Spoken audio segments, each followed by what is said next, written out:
pandemic, if you weren't into video games before the pandemic, you ended up into it afterwards for sure. Yes. Well, at least a lot of people did. Yeah. Yeah. Do you have a console that you play? I had a little bit of PC gaming when I was younger. I've had all the basic ones like Nintendo, Nintendo 64, all growing up.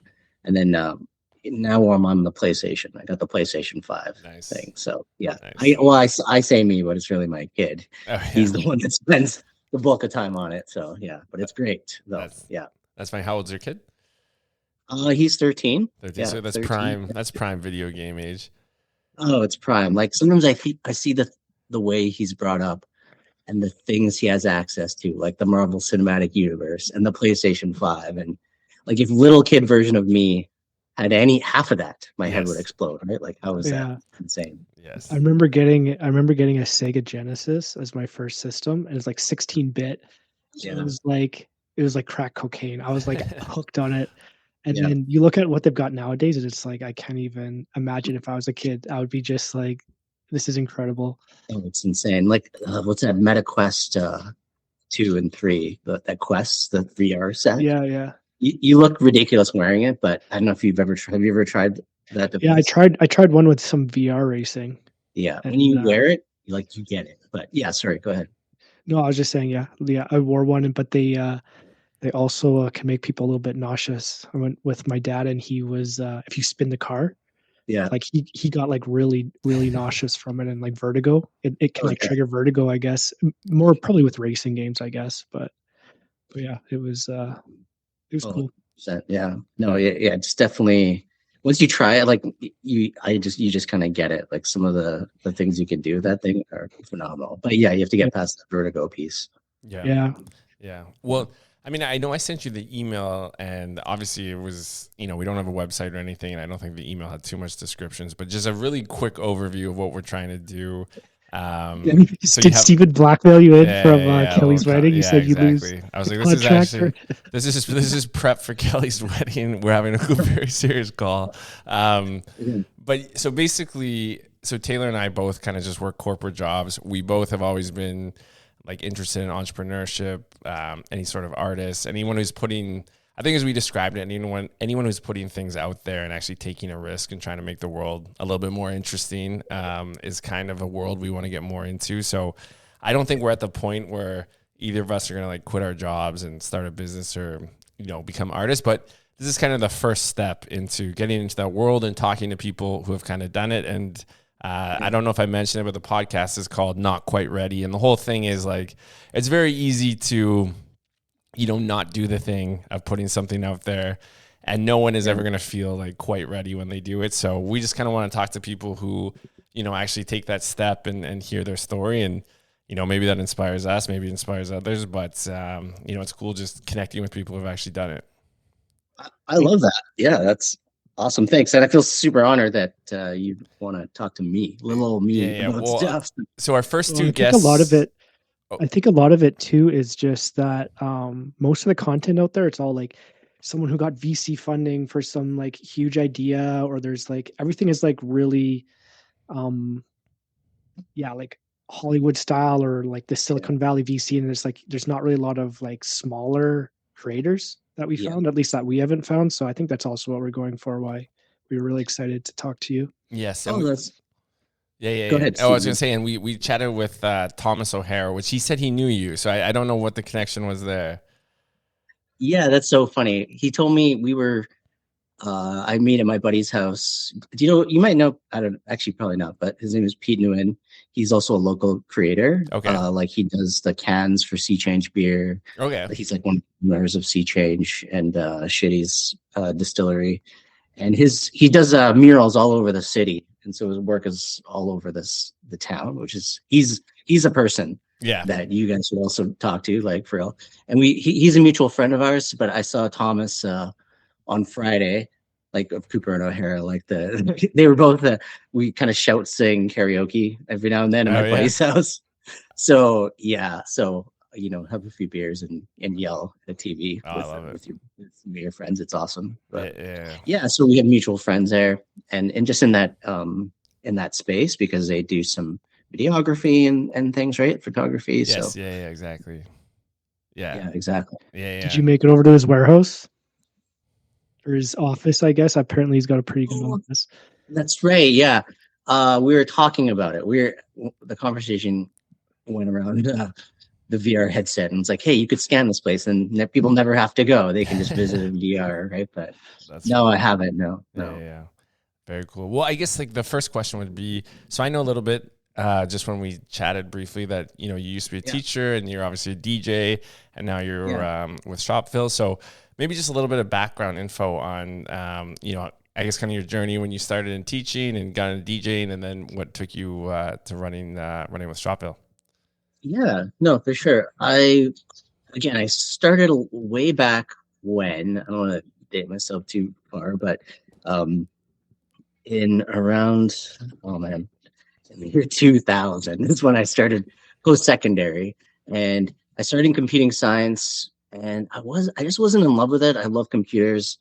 Like I said, I love video games, love all that stuff, but I love people too much. I love interacting with people, and spending 8 hours behind a computer just wasn't for me. And then I've always loved physics. This sounds random too, but I switched into physics, and I got a degree in physics. Okay. And then I got an after degree, a minor in education. My dog is running around. She'll go upstairs. I got a minor in education, an after degree in education, and I graduated from university and started teaching.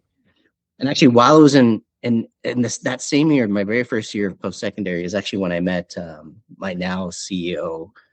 His name is Roland, and he is the kind of founder, CEO of Shopville and a number of companies.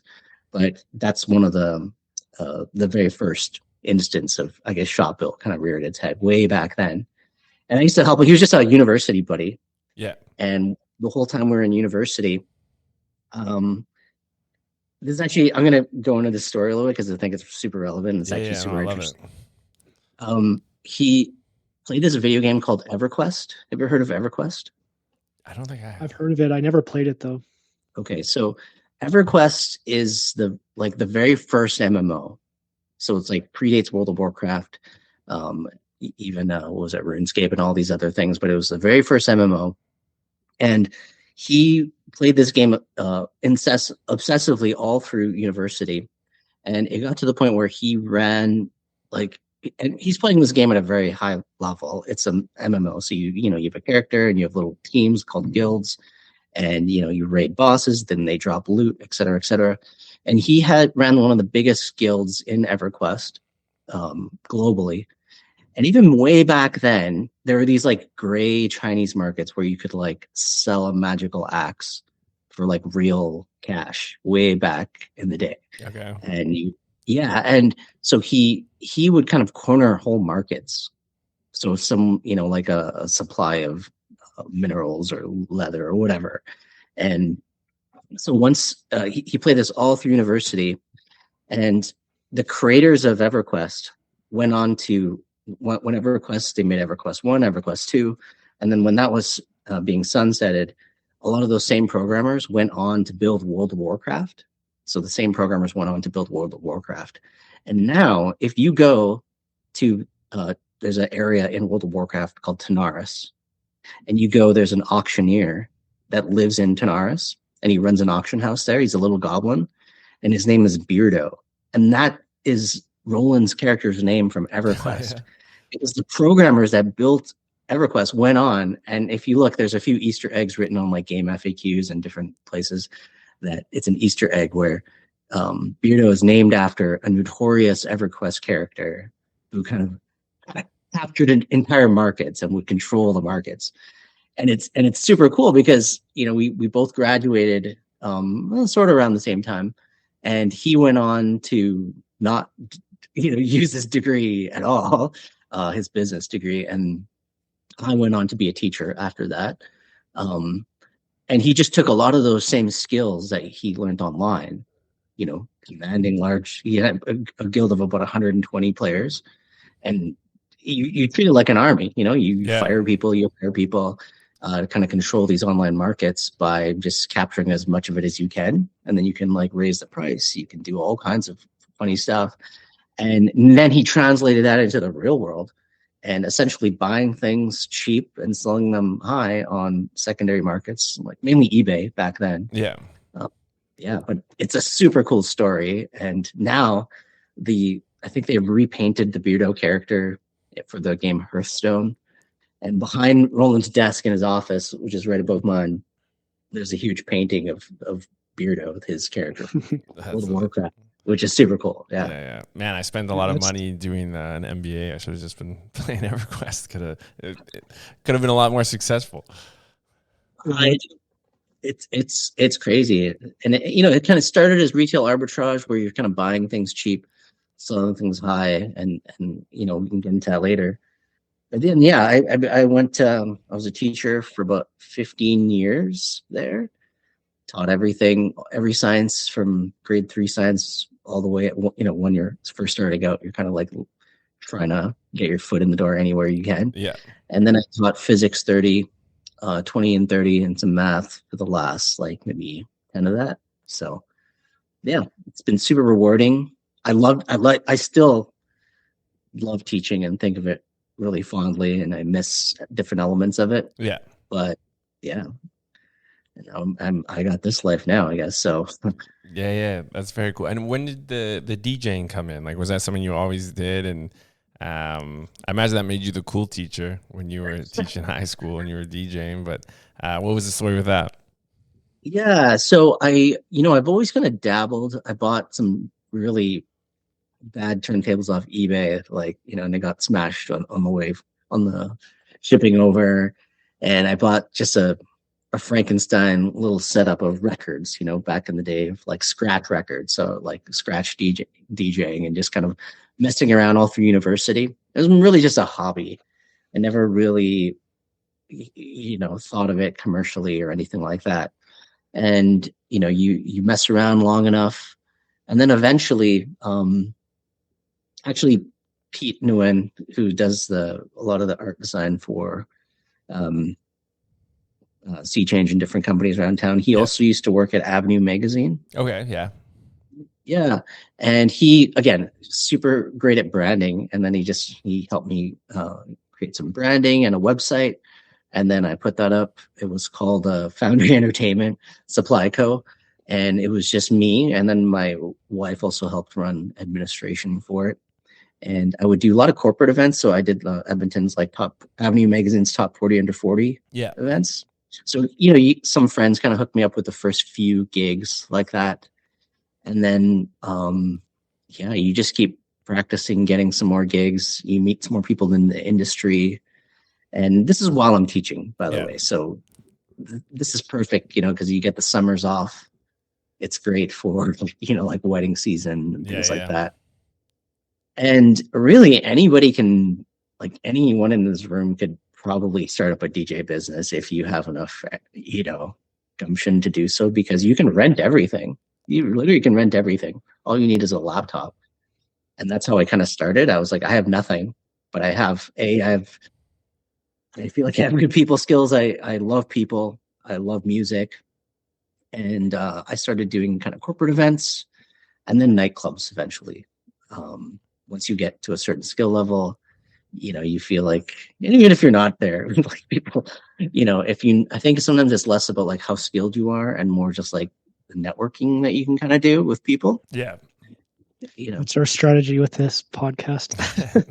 Exactly. Right. Yeah. People have no idea what I sound like half the time they just know that I'm a DJ, but sometimes people don't even know what you sound like, but you get by based off of, your personability, your likability. And I think I've coasted upon my likability for a really long time, man. So I'm curious, when you mentioned you got the first few from like word of mouth through your friends, like corporate events.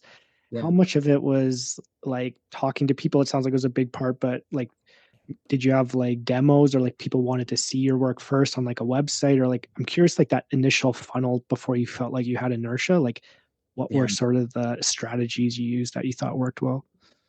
You know what? I think, and I still do this way. I had a website and I actually even tried like pay-per-click for a little while through Google Ads, like when I very first started.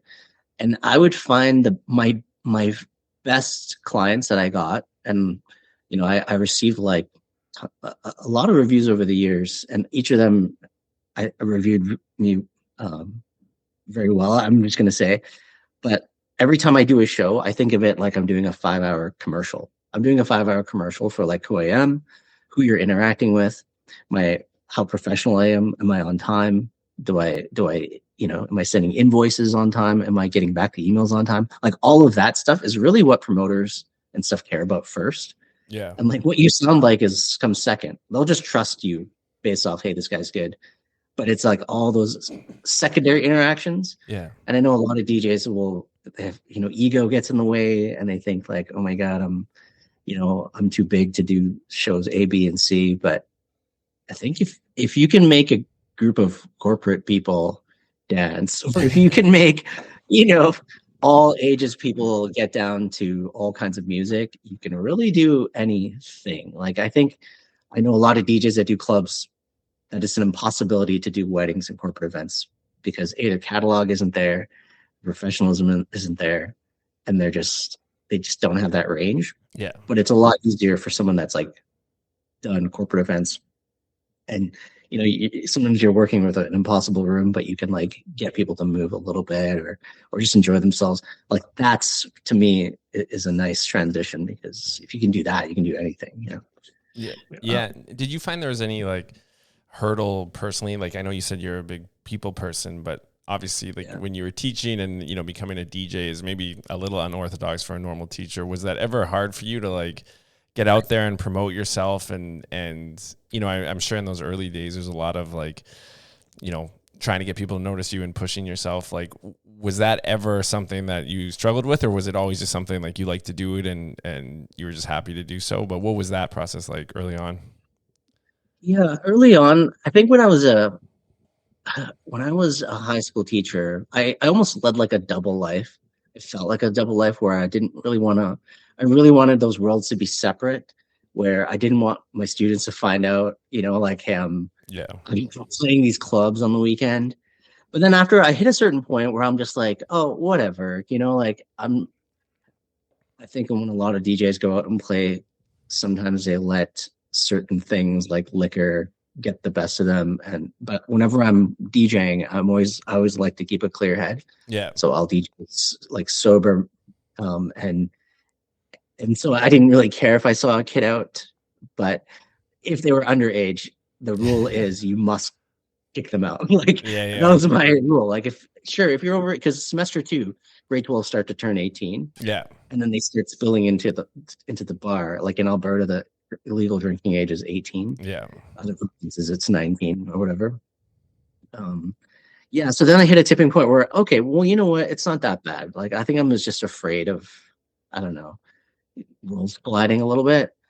And then I just started talking about, I got to have this gig coming up and I have that. And I just started telling little stories here and there. And then I started DJing like school dances. And so that's kind of how it's, that blending kind of happened there. Yeah. Yeah. No. And was there ever a point, like, it sounds like you were doing corporate events and things like that. Was it ever a point where it got big enough where you were thinking about like just trying to do that full time, or was that ever a conversation you had with yourself? Yeah, 100% for sure. Because weddings and corporate events, like I'll just be super real, like weddings and corporate events, there is some decent money there. Yeah. You can make some decent money there, especially if you're good. Because it runs the gamut. There's like the Craigslist DJ that you can get for like $500 that's doing some iTunes playlist or something, right? Yeah. There's people that are like really, like I'm really mixing, I'm beat matching, I'm trying to key match, I'm getting the latest music, I'm spending like hours and hours and hours, getting music, curating it, and trying to come up with a set. So it runs the gamut, and you could totally, while I was teaching, I totally could have transitioned out, but I just loved both of them so much. Yeah. And I just had my son, and I'm like, when you have a son, a new child, like everything kind of changes for you. You're like, that immigrant hustle kind of emerges from inside of you, and it wants to just go hard. So Yeah. So you felt like having a kid motivated you more? 100%. Like the stuff that you did before for yourself to buy yourself the stupid things that you want, and when you shift focus to help trying to take care of a person, 100%. You get that little extra in the tank. When you're really tired, you work a full week, and then you have to DJ on the Saturday. It's the sixth day, Yeah. and then you're dead on Sunday, but then you do it all again, right? So, yeah. I mean, Business hack, go have some kids. yeah. I was gonna say, Taylor, if we want to take this podcast to the next level, we gotta start It's banging. about We Zoom, gotta, so I think yeah. it's the sweet spot too. It's probably done. That's why Elon Musk is so rich. He has like 12K. Yeah, Just can't stop. Yeah. Yeah. That's fun. So what point did you move to was it Shopville? Is that the name of the Yeah, Shopville. So the whole time, I finished, like I said, I met Roland my very first year in university, and he started, and I would always go over and help him. I would always go hang out with him. What's new, what's going on. I remember Rogers video closed down, and me and him went there with these Costco sized bins, and like just put my hand up against the wall and like just like took everything off the shelves as they were closing out, so that you could put it all on eBay. And then and I remember helping him here and there. He opened up a small little warehouse. He was doing it in his parents' basement, actually, to start. He had bought some Costco racking and filled up the basement. And I remember going in there and being like, man, you're buying more stuff than you can sell. Because a lot of the premise of Shopville is that we can't really compete with like Walmart or Best Buy. We can't have the newest stuff all the time, as the amount of inventory you need to do to sustain that. So our kind of business model is we focus in on collectors items or discontinued items, things, and where there's a lot of speculation. So we buy things and hold them and wait for the market to shift around it, and then we sell it. So half of that means that you need to have the space to do that. And he would fill up his parents' basement with stuff and had a few buddies working there. And then one day it's like, okay, you're literally out of space. And then he moved to another warehouse on the north side of Edmonton, maybe about 3,000 square feet. Filled that up with stuff again 3 years later. Excuse that. No worries. And then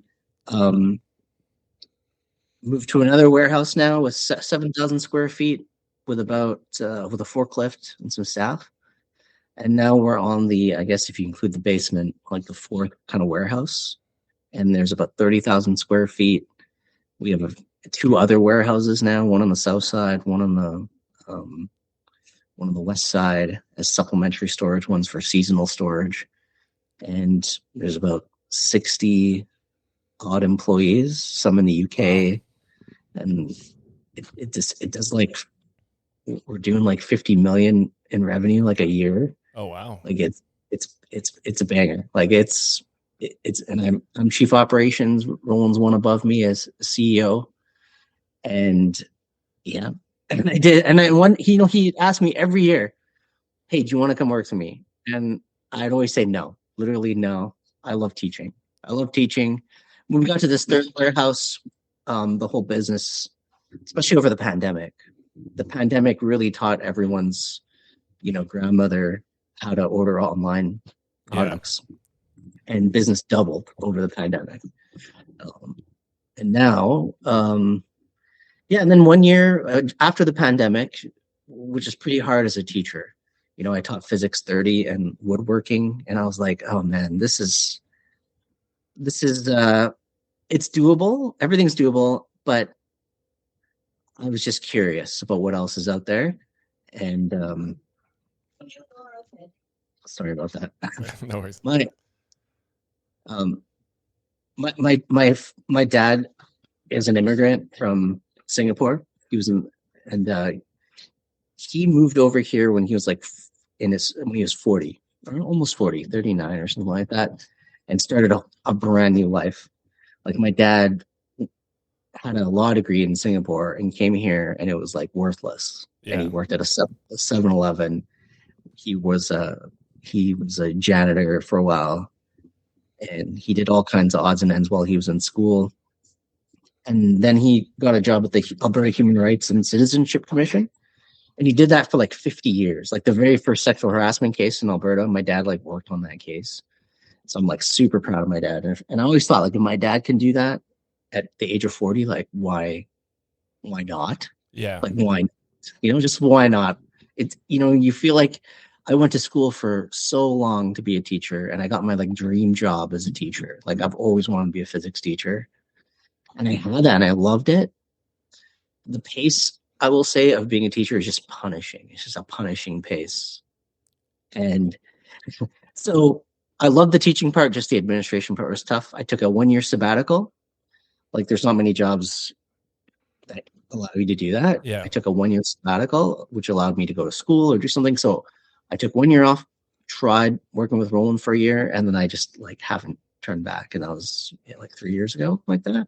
Okay. Which is also crazy. So, and then now I'm doing this. Yeah. No, that's very cool. So you kind of talked about it before too. Like, how did that? Because you obviously have your son who's 13, so I guess he would have been 10 when you were making that decision. I imagine that like teaching is obviously like almost as safe as it comes. You get like your hours, you get a pension, all that stuff. Like, how was that decision making process for you when you were weighing that all in? Like, was it tough to give that up, or were you driven by like, I guess you said you were inspired by your dad and the risks he took. Like, what was kind of going through your head when you were doing that? Honestly, I was terrified. I was like, oh my God, like you're right. Teaching it's a public sector job. I always joked when I was a teacher that, they're going to bury me under the center field of the football stadium because I'll just get a job there forever. Yeah. And I was convinced that I was going to do that for the rest of my life. You get a nice pension, you get the summers off, and that's for sure would have been the safe decision. I think, as you mentioned, it's not like there was some venture capital firm that said, hey, here's 100 million, go make an e-commerce business. Yeah. Like that, not the case for Roland. Like it literally started in his parents' basement, and I was there. I remember it. I remember all the challenges that came with that. And it was so organic, and he'd been doing it for so long that, I thought really hard about it. I asked all my friends. I asked Pete, I asked, all my close friends, what do you think I should do? And then at the end of the day, like if anyone in this room could take 1 year, no risk, really, I could have gone back to teaching after that first year. Yeah. At zero risk, try another career. Honestly, for more money too, right? Yeah. Because as a teacher, I capped out on the grid in terms of education and experience you can make in a public sector field. I couldn't make another dollar unless it was like contractually agreed upon by the union and the government. Yeah. Which is also fine. Like, like it's a great career. It's rock solid. But this is, I hummed and hawed for a while, and then I just said, you know what's a year? And I did it for a year. I thought my parents, my immigrant parents would freak out, but they were super, they're kind of hippies from that era, which is really weird. My dad is like East Indian and my mom's Chinese, so like to have like a interracial couple back in the 70s was actually also quite odd, like even back in Asia. And they came over here with nothing, with no friends or anything, and they just started a new life. So like they're pretty, I would say they're risk averse. And and I kind of just did that leap and haven't looked back. I miss the subject matter. I miss talking about physics. I miss the students, and I miss a lot of things. But I don't miss the homework, the marking. Yeah. But yeah. Yeah, I know when we talked to Thomas, part of his motivation was like setting an example for his kid. Yeah, was something that was important to him. I'm just wondering, like you've mentioned your dad a few times. Like, is that something that's also in your mind when you're like, I'm willing to take this risk, even though on paper maybe people might say, hey, pause, take a second here, but it's like you're like, I'm going for it anyways. Just curious if that's at all in your in your thought process there? You know, I think all the risks that I did take were kind of calculated a little bit, because at the end of the day, I could have gone back to teaching after 1 year. After the first year, though, I lost that option, and then I was like, oh, and there's been I'm not going to lie, there's been a few times where like, oh, shit, did I do the right thing, when it gets really hard. But I don't regret it, because I feel like even while I was teaching, I was always interested in a bit of entrepreneurship. I started an Etsy store, and, I started the DJ business, like all whilst I was teaching, because I was always kind of like hungry for more, like looking for something with a bit more autonomy, think something that I can kind of make my own, versus as a teacher, you're kind of beholden to all the stakeholders, be that students, their parents, administrators. So many people are kind of like depending on you every minute. Like my whole day was bells. Like a bell would go off, I have to be here at this time.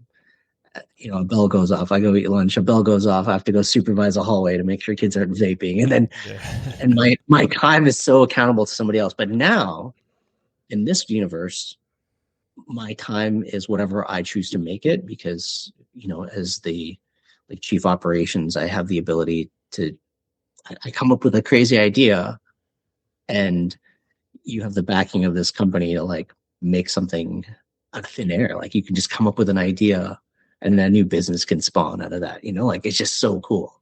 Yeah. And I can't say I've ever had that kind of freedom as I do now, which is super cool. And I'm only beholden to myself. If I screw up, I have myself and the owner to be accountable to. Yeah. And all the staff that are underneath me. But I'm not, people's children are their most precious thing. And that goes beyond money. So there's a kind of pressure that comes with that, where you must perform at all times. And there's no exception, because you have other people's children to be accountable for, which is a different kind of pressure that would weigh on me. Anyways, I'm rambling. But I mean, you sound like a good teacher, because I think back to my teachers. I don't think they took that pressure to their soul. Yes. I feel like most of them were pretty chill about teaching, but which I imagine made it even harder to leave. But so I just want to ask a little bit about Shopville. So, I mean, you went from parents' basement to a 50 million in revenue business, which is incredible. Like there's not that many businesses that even dream of doing that. So, and it sounds like, you officially have been part of the ride for the last 3 years, but it sounds like since the beginning you were there. So what's sort of been like, were there any moments because that's crazy scaling in that amount of time. Like, were there any moments where there was like some holy shit moments where like things almost all fell apart when you're trying to scale, or was it pretty like steady? Like you guys managed the growth well. What's sort of, I guess, the ride been like, and has there been any moments where it kind of seemed like, things were getting away from you guys? Oh, I think when you're growing something organically from 0 to 100, there's all these like little points where all of a sudden, I think you were talking the whole premise of the name of the show. Sorry, what's the name? Not quite ready. Not quite ready. Yeah. I love that, because there's so many points where like the owner, he's almost always kind of like dreaming about what the future would be like. He would see somebody on a, doing a spreadsheet or something, boom, you're in finance. Like, and just even though there's nowhere near position needed for that, or someone doing something closely related to hiring, boom, you're my HR person. Like he'd always be dreaming what this person could be. And he's always imagining things to be a lot larger than they are, until they just are. And he has this thing where to him, like speed is really important. I'm this methodical A-type planner person where I need everything lined up. But he is this kind of just bull in a china shop, like charging ahead, and I'll deal with whatever comes with that. Because there's like speed is also important. He's kind of teaching me. Yeah. So there's lots of moments where space becomes an issue, where the business model that we have, because we're buying products to sit on, sometimes like your aging wine or scotch in a barrel. It needs to mature. And that could be a booster box of Pokemon. Like Pokemon's really hot right now. We have tons of it. And so when you do that business model, you have to hold a lot of product. And in doing so, you run out of space. And so like I had like when I first started, I had 3 months to find a warehouse. And I leased a warehouse, put racking in the whole thing. And because we had products like on the way from China. You know what I mean? And it's not like there was a plan for it, but because I was the plan, you know, and like I had to figure out a solution to it. And there's so many moments like that, especially when you're growing in so many weird ways that are unexpected or doing things you don't anticipate. Yeah. And I think right now, like I would say like last year, we had some issues with the border. Okay, how do you pivot this? Can we use a different, not the Coots border crossing? Let's use the one by Seattle, and that one worked well because the customs was giving us issues at the Coots border crossing, and then we fixed that. You know what I mean? There's all these little things, and I think what it's taught me is like just to be ready for anything, and just be flexible, and just stay emotionally cool about it all at the same time, which is crazy. Yeah, so a lot of jumping off the cliff and assembling the parachute as you go. 100%. That's exactly it. Yeah.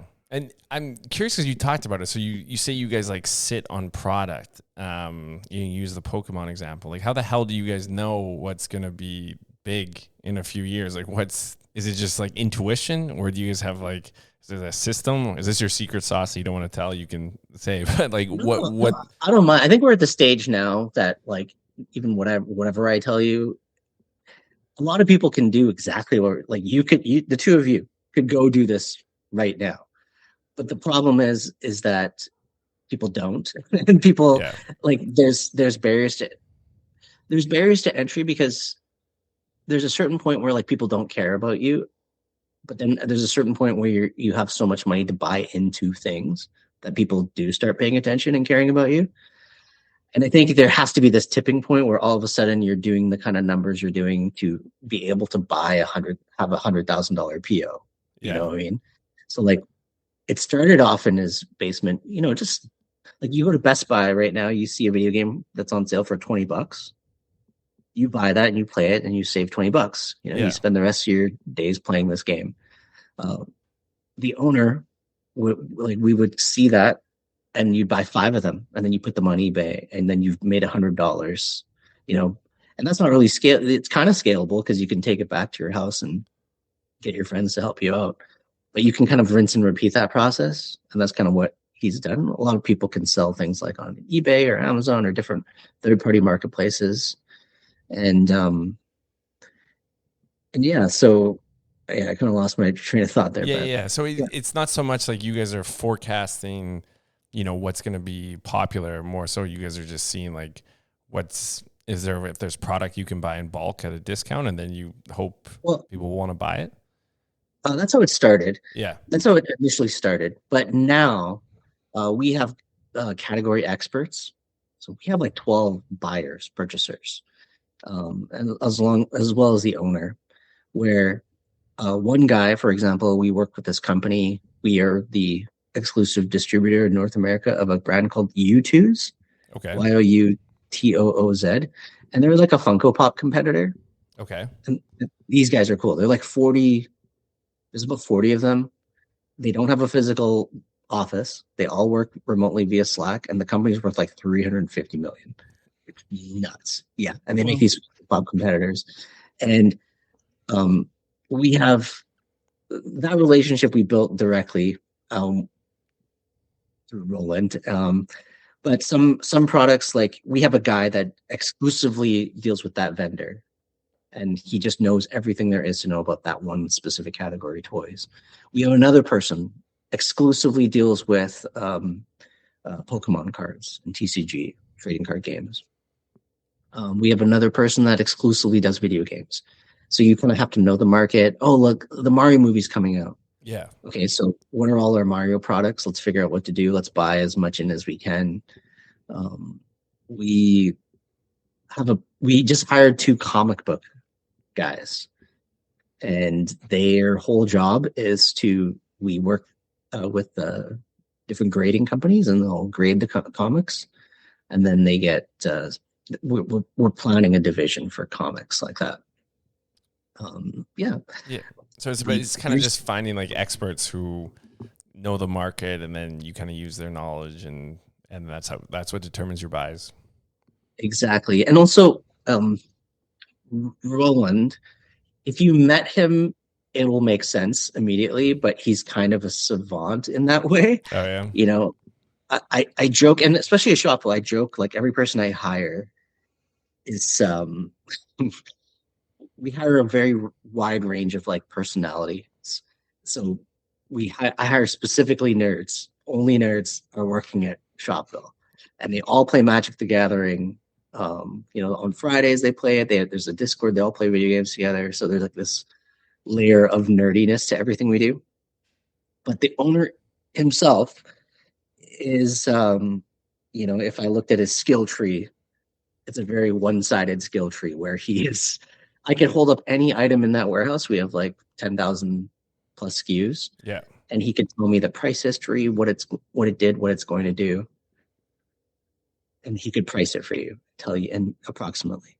But we just can't have more of him. So we have to hire people that specialize in different areas. So yeah. But he's a one-man army. Like, I kid you not.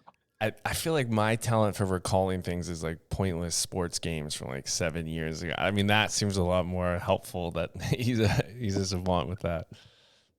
You'd be surprised if you're passionate about something. Is there something like you're reading articles about every day? That's a good question. No, is that maybe Mario Kart, as we discussed? That could be my passion. Remember when you're in school and there's always like the horse girl, the girl that's really into horses, Yeah. and the train boy. There's like a boy that's like super into trains. Yeah. That train boy grows up, and then he starts running like multi-billion-dollar companies, like that kind of thing. Train boy is a millionaire right now, and I do get what you're saying though, because I know when I was a kid, I was super obsessed with the Pokemon trading cards, and I would play the games, and I did some of those like tournaments, and it got to the point where I could like predict what was coming. Like I knew roughly, like you start to get to feel for it. So I think it's just like that. You just become like, at that time, I was so obsessed with it that I was like thinking about it nonstop. So I think what you're saying is just like when you're in that, it's just you can't help but start to internalize it. And there's let's say two people that are meeting each other to trade Pokemon cards. One person can see the value in one of those cards, and one person doesn't. And then a bad trade happens, or a good trade happens, depending who you are. But it's like that insider knowledge helps you get that little bit of an edge, and you expand that to booster boxes and things. So like the owner, and like right now, Shopville is the umbrella, and we have a few other businesses that like live within Shopville now. Like one brand, for example, is like Milk Mocha Bear. So that lives in it. It started as a little project from one of the staff, where we work with an artist from Indonesia, and we fabricate the products in China, get them shipped over in sea cans to LA, shipped to our warehouse. And if you go to the website, like we make all those products from China, and they're like killer products. Like we have a design team that works in-house, and they build this entire brand up. We send teams to all the major comic conventions like San Diego Comic-Con, LAX, New York, Paris, Singapore, and they send teams to each of these conventions and set up this beautiful booth, and they sell Milk Mocha Bear products, and the stuff sells out in like, I kid you not, like 30 minutes. We get a whole line just dropped. Like, and they do drops, and then there's Brew and Bloom cafes. Those are the owner's wife, her project, and there's two of them in the city. Yeah. And when it comes back to trading card games, there's something called Taps Games, which is the largest in Western Canada for selling singles. It's a TCG Warhammer 40K like store, and that's also part of our umbrella.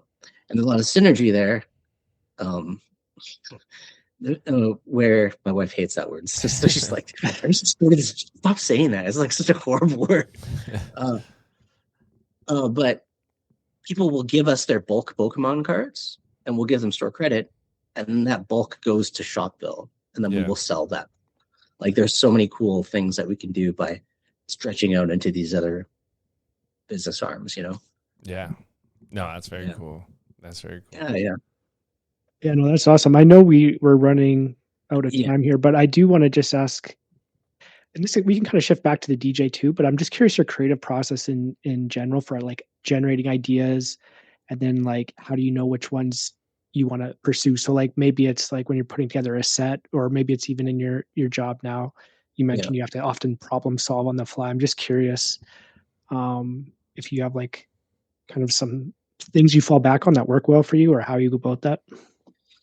Yeah, I think I guess I did do that when I was becoming a DJ or a teacher. I would look at all the opportunities in front of me, and I think now that I'm at Shopville, it's not an issue of like, oh, how do I get my break, but it's like which opportunities do I turn down? Because people now are starting to like my email is just spam of people trying to like get your money essentially and work with you, didn't do business. And you look at all the opportunities that are in front of you, and I kind of like chart them out, and I say which of these opportunities is the easiest to complete, is the quickest to complete, has the least amount of risk attached to it, is the cheapest. And I look at, because there's not all opportunities are created equally. Just like the threats, like you can do a threat analysis. Look at all your threats, which are the most imminent, which are the most mission critical, which ones could shut you down, which ones are life threatening. And you can do the same for your opportunities. And when I was a DJ, I was like, okay, this is just easy. I'm doing it on the weekends. But one thing it isn't is it's not scalable. I can't scale myself. I thought about, what if I hire some people? But I can't trust other people the way I trust myself. And I could just never scale that without any amount of headache. And so any activity I do now, like one of the most important questions I ask myself, is this activity that I'm doing scalable? You know what I mean? Or am I trading my time or people for money? Yeah. And if it's scalable, that's something that's worth pursuing. But if it's not scalable, I'm going to hit a bottleneck at some point. And what is that bottleneck? And being a DJ, like, I'm doing that wedding for Kelly, but I actually stopped doing weddings and I just do nightclubs for fun because it's more for just my enjoyment. Yeah. The reason I'm doing it for Kelly is just like, I was like, she kind of reached out to me in different ways and knows what kind of music I already play. So I can kind of play what speaks to me versus what's, trying to cater to somebody else's. Not that I'm not going to do that. I'm still going to do that. Yeah. But she already knows what I enjoy. Yeah. So. Yeah, it's not. She's not asking for the chicken dance or YMCA. Yeah, exactly. Right. Yeah. It's something that's like a little more in my alley, Yes. and it fills my cup. Yes. Yeah. No. Yeah. Well, how does that work for you? Like, what do you notice is the difference between, say, playing like nightclubs? I'm guessing, are you preparing in advance, or is it more like you've kind of got an idea of where you're going and you're kind of improvising on the fly versus, say, a wedding is maybe you have an idea of the demographics and like they're probably going to like this, so I'm just going to have these sort of set standardized templates. Like, I'm curious how you handled that. I will listen to hours and hours and hours of music before any show, even like Little Dicky shows, even if I'm doing like a 30-minute set. I just love, I need one like anchor point to like excite me to kind of drive why I'm going to go play that show. So I get like 3 or 4 songs that like I'm really pumped and excited to show you when I'm playing. And this could be for a wedding or for a club. Now, mainly just clubs and things now. And then, I'm just really wanting the person to have a good experience. Just being prepared. I like to just have a range. And actually, over the last 10 years, I will recorded the order of every song I've ever played. It sounds weird.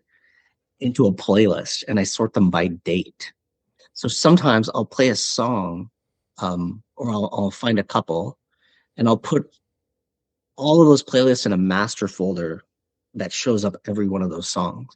And then if I know I'm going to do a show that's similar to this past show, I'll pull up that folder and have something to go off of. And usually I'll have the first like 10 songs kind of curated in my head how I'm going to start. But after I start playing, I don't really know what's going to happen. I see how people are moving. I see how they're reacting. And then I'll shift directions based off that. If a crowd's really reacting to something, I'll keep in that vein.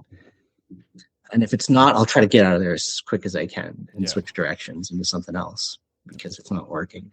Yeah. It's going to be not a great feeling when it's just like something's not hitting. People are just awkwardly standing around, but then it's got to be the opposite. Like really Oh yeah. feels good when we get everyone out there. When you've played for so long, like I played for like at least 14 years now. And I've played in the basement of like El Cortez where it's like me, an entire empty club, and the bartender on the other side of the club. And it's just me and him for 5 hours. And every now and then he's like in the back of the club. And if you can do that, like every time you play a show by yourself, like I'm DJing, I'm mixing straight for 5 straight hours, like 9 to 2 to 3 a.m., like straight. And I'm mixing the entire time. And if I want to go to the bathroom, I'm like playing an extra longer song and then I'm coming back, And that is like, when I was a teacher, the way to learn something is to authentically perform it for somebody else. Yeah. Because if you practice in your room, you will only get so good. But if you perform for even one person, that is meaningful, authentic practice. And when you do that for 5 hours every weekend, you learn so much. And there's really nothing that could happen on a dance floor that would like offend me. I've never felt bad about something that's occurring. Yeah. Yeah. But I'm always paying attention. I always want to do a good job. So yeah. No, I love that. Yeah, I didn't have any more, Taylor. I don't know if you have anything else. Yeah, I know that's, well, I was going to ask you what was your advice for anyone in creative fields, but I feel like that last point that you just hit was really interesting. I never thought about that, but before, just like performing. Oh yeah. For someone is a great way to learn. I guess the last question I would ask is just like, if you could go back, is there one thing you would do different on your like creative journey there that you were like, oh, if I had just done it a little bit different, I could have like really accelerated or saved myself a lot of headache? Not really. I could say, oh, I wish I would have joined, Shopville sooner. But at the same time, I don't think I would have been ready. I think it took years of the punishing pace of education to like whip me into an organized machine like I am today. When I first started teaching, I was not organized. I did not know how to keep a clock, keep my time and schedule. But all of those people skills, like if I can deal with 1,000 teenagers every year, there's really nothing I can't do on the planet Earth. Yeah. So managing adults is that, but an easier version. And yeah. I don't think I would change anything. I think everything you do kind of builds up into the story of like why you ended up here today, Totally. Yeah. Yeah, no, that's awesome. Yeah, I really enjoyed this. This was great. And I'm definitely going to take that last bit about the way to learn. That's a good lesson I hadn't thought about. Yeah, that's awesome. Yeah. Thanks so much for doing this. Really appreciate it. Really means a lot. So I know you're a busy man, so really appreciate it. Yeah, for sure. And if you're ever in town, I'd love to show you the different aspects of our business. Hit me up and I'll give you a tour. Totally. No, that sounds awesome. Really appreciate it.